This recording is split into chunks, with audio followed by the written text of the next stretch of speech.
So, my name is Chipiwa, and I have a couple of questions to ask. A couple of questions that address some of the most burning issues that the ordinary Ayokan sitting out there has. So, maybe to start off, we'll start off with you, Marius. As the new kid on the block, you're basically a Mafikizolo. I'm sure there are a lot of people in this room that don't know you, that haven't met you yet. So why don't you tell us a little bit about yourself and your new role? Yeah, thanks, Chief. I was listening to Tsepa, and I'm not sure we would have invited you if you were going to ask those kind of questions. But good afternoon, everybody, and thanks for the opportunity to meet and introduce myself to you. I was brought on board to do a group program, and in essence, succinctly put, to reduce the number of legal entities by about 70% as a result of the complexity that has developed through the organization. Things had evolved at that point in time. We had just started that program, and with the changes that took place, Stephen van Coller asked me if I would step in as the interim coup within the iOCO space. But succinctly put, just for everybody to understand exactly what my role is, because personally it's exceptionally clear. From a Group Exco perspective, I represent Group Exco within iOCO, and from an iOCO perspective, I represent you on Group Exco.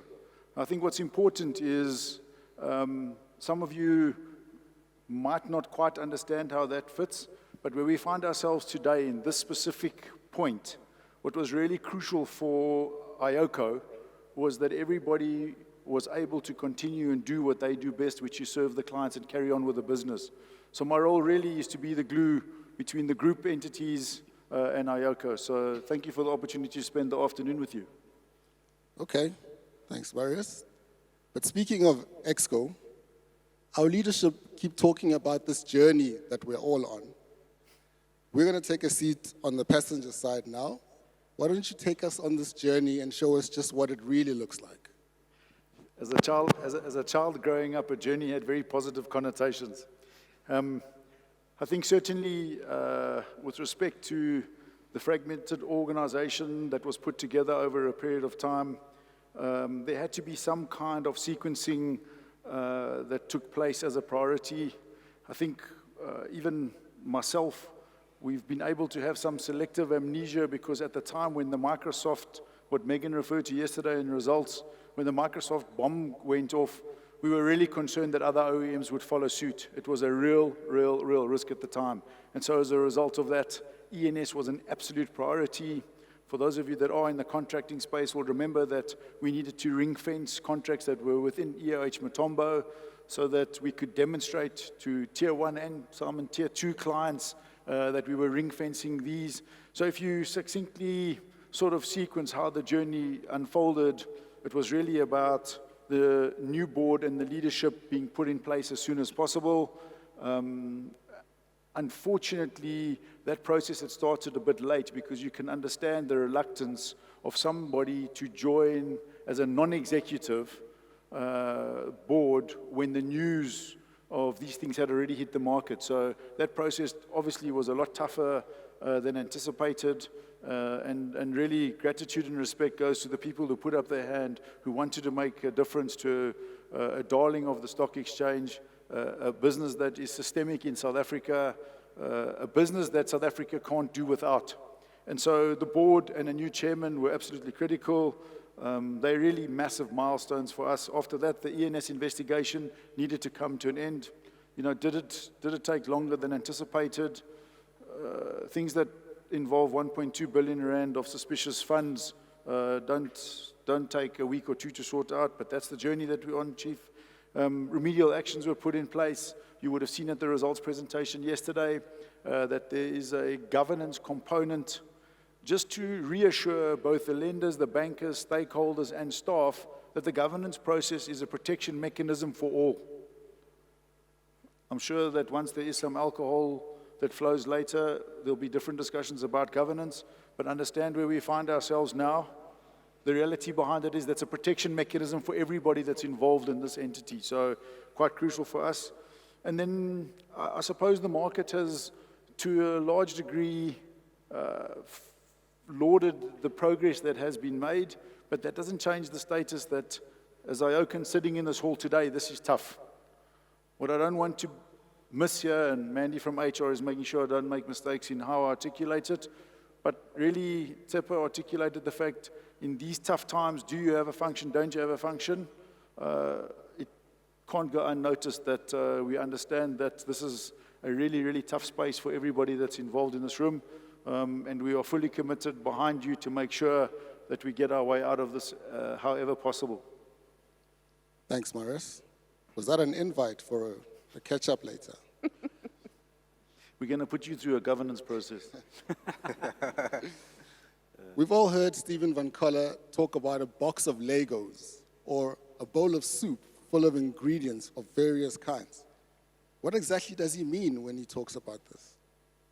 Yeah, I think the 271 legal entities by definition create a fragmented, complex organization. It's fair to say as an outsider, there are a lot of people that I've engaged with here that aren't even exactly sure themselves how many tricks we actually have in this box. It's an unbelievable entity. It's an unbelievable organization. In fact, sometimes we find ourselves at the client and we introduce ourselves to each other. That is the truth. So the Lego box basically is all the competencies that Stephen talks about on a regular basis.